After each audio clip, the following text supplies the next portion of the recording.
Once once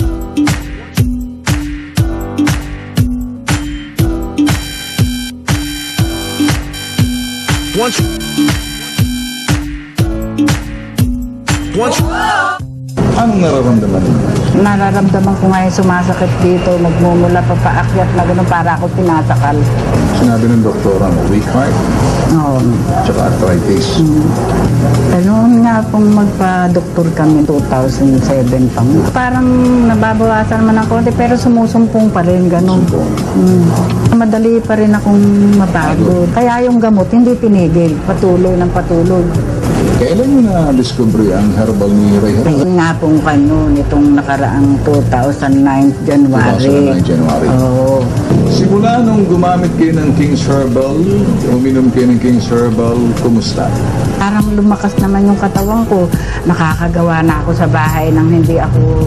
Nawala yung bagyang kilos ko lang napapagod. Lumakas talaga. So, gaano yung nakatagal ginagamit yung herbal ni Ray? Noon nga po, January Simula nung 2009. hanggang ngayon. Hanggang ngayon. Sa puso niyo, ramdaman niyo sa kasalubit, kumusta? Bihira na po yung sumasakit na nararamdaman ko. Tsaka hindi na masyadong masakit. Hindi niyo nararamdaman yung pagkapagod? Kahit maghapon akong gumawa, kumilos, hindi na ako napapagod na masyado. Ganon. Kumustang pakiramdam niyo pag-gising niyo sa umaga? Ay, maganda.